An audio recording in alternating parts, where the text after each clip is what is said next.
Cher Lord Rothschild, j'ai le grand plaisir de vous transmettre, au nom du gouvernement de Sa Majesté, la déclaration suivante de sympathie envers les aspirations sionistes juives, soumises et approuvées par le cabinet.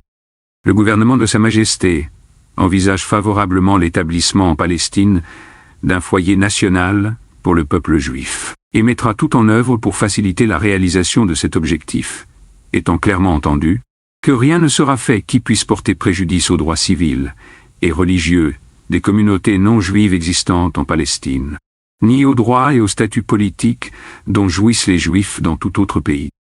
Je vous serai reconnaissant de bien vouloir porter cette déclaration à la connaissance de la Fédération sioniste.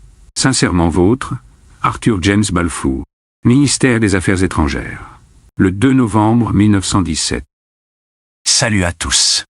La déclaration Balfour que nous venons d'écouter marque un tournant historique. Ce texte, signé le 2 novembre 1917 par Lord Arthur James Balfour, ministre des Affaires étrangères britannique, illustre comment la politique et la finance s'entrelacent pour façonner des enjeux mondiaux durables. Aujourd'hui, plongeons au cœur d'une réflexion audacieuse et percutante partagée par Anis Lajnef. Dans son dernier article, il nous parle d'un sujet brûlant et intemporel. L'impact de l'usure sur l'économie, la société et l'histoire.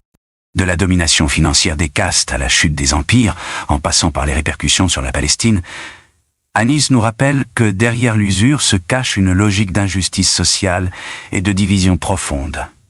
Un article puissant qui remet en lumière des vérités historiques souvent éclipsées et qui questionne « Sommes-nous encore prisonniers de ce système usuraire ?» Alors, si cette réflexion vous inspire, partagez-la. Abonnez-vous pour plus de contenu, rejoignez le débat dans les commentaires et on se retrouve très vite pour une nouvelle discussion. L'usure est une logique financière qui permet à quelques hommes de faire du temps un commerce comme un autre. Le temps peut se vendre ou s'acheter comme n'importe quelle vulgaire denrée. Cette logique financière favorise le riche sur le pauvre et permet de concentrer les richesses sur une caste après quelques générations. La domination financière de cette caste se mue en domination sociale. Le caractère exponentiel de l'usure fait qu'à partir d'un moment, les concentrations de richesses s'accélèrent et la demande de croissance devient insoutenable. Dans l'histoire, les corps lâchent sous la pression de cette machine infernale et des pandémies servent parfois de fusibles pour ralentir la cadence. Les écarts de richesse et le besoin effréné de croissance conduisent souvent au chaos social, à des guerres civiles ou des guerres expansionnistes. Pour toutes ces raisons, nos sages des anciens temps ont dénoncé l'usure, le plus célèbre d'entre eux étant Aristote. Les trois religions monothéistes, dans leurs livres originels, ont formellement interdit l'usure, jusqu'au XIIe siècle où certains hommes de religion décident de lever l'interdit. La tentation de dominer le monde est trop forte. Les exégètes juifs, vers le XIIe siècle, vont définitivement statuer sur la licéité de l'usure, puis au XVIe siècle, Calvin en fera de même. Il est excommunié par l'Église catholique et se réfugie dans le protestantisme, en étant les premiers religieux à avoir rendu légale l'usure, et en profitant du caractère exponentiel de l'usure, le monde judéo-protestant prend une avance sur les autres nations. D'ailleurs, les premières banques centrales naissent dans le monde protestant dès la fin du XVIIe siècle. Jusqu'à aujourd'hui, ce n'est pas pour rien que les plus grandes places financières sont des places protestantes. Genève, Londres, New York. Et les plus grandes banques sont originellement fondées par des familles protestantes ou juives, JP Morgan, Goldman Sachs, etc. Il faut attendre le XVIIIe siècle en France pour que les physiocrates, des économistes ultralibéraux, défient à la fois l'État et l'Église catholique, en exigeant la libre circulation des marchandises, la non-intervention de l'État et la légalisation sans limite de l'usure. Ce sont d'ailleurs ces idées libérales qui vont entraîner la France dans un endettement insoutenable, menant à l'embrasement populaire de la Révolution française. D'ailleurs, une des premières lois votées par l'Assemblée constituante est la libération totale du taux d'usure. Dans la foulée, en 1800, des banquiers finissent par convaincre Napoléon de créer la Banque de France, une banque privée au service d'intérêts privés, dont l'empereur et ses proches en deviennent actionnaires. Le XIXe siècle voit les usuriers prendre le dessus sur les classes laborieuses et sur les peuples d'ici et d'ailleurs. C'est naturellement à cette époque que les idées de Proudhon et de Marx tentent de résister à la domination totale des forces de l'argent.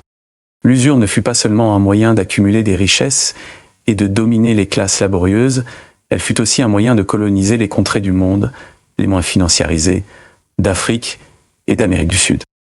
Dans ce 19e siècle, les travailleurs européens exploités et les peuples du monde colonisé ont un bourreau commun. L'usurier protestant, l'usurier juif, l'usurier matérialiste, l'usurier tout simplement. Cette convergence des luttes, nous en sommes témoins aujourd'hui encore. Cette alliance de circonstances de l'ouvrier et de la victime de l'impérialisme occidental ne plaît pas à l'ordre dominant. La Tunisie en 1881, l'Égypte en 1882, le Maroc en 1912, sont colonisés par la France et le Royaume-Uni, non pas au son du canon, mais par l'arme mortelle de la dette, avec intérêt. La Banque ottomane, qui n'a d'ottomane que le nom, est créée en 1856 par des banquiers français et britanniques, et s'installe dans le quartier de Galata, à Constantinople. Véritable cheval de Troie, cette banque finance les guerres ottomanes coûteuses financièrement et humainement, et joue le rôle de banque centrale. Affaibli militairement par les nationalismes arabes, le colonialisme franco-britannique, les guerres contre les Russes et les Européens au nord, l'Empire ottoman est aussi affaibli financièrement par un système usuraire l'étouffant sous les dettes. L'Empire est peu à peu dépecé, notamment en 1916 lors des accords franco-britanniques de Sykes-Picot qui se partagent le Moyen-Orient. La dette colossale et les divisions fomentées au sein même de l'Empire ottoman par les deux empires colonialistes français et britanniques finiront par mettre fin au dernier empire censé réunir le monde musulman, pour la première fois depuis le 7e siècle. Une année après les accords franco-britanniques de Sykes-Picot, la Grande-Bretagne mandataire en Palestine, par l'intermédiaire de Lord Balfour, ministre britannique des Affaires étrangères, annonce que son gouvernement soutient l'établissement d'un foyer national juif en Palestine. Cette déclaration Balfour n'est pas à l'attention du dire Lord Rothschild par hasard.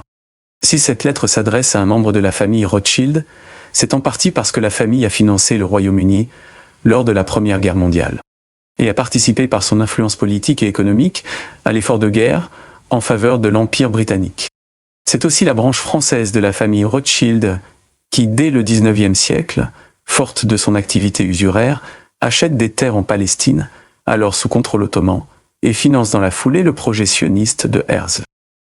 En résumé, l'Empire ottoman a ouvert la porte de l'usure en acceptant l'établissement de la mal nommée Banque ottomane. Dans le même temps, le monde musulman s'est divisé à cause des nationalismes arabes nourris par les empires franco-britanniques. Et il a été affaibli aussi par la colonisation de plusieurs contrées musulmanes, mordues par le poison de l'usure. Usure et division, voilà les deux cancers ayant mené à la chute de l'Empire ottoman et à la perte de la Palestine par le monde musulman.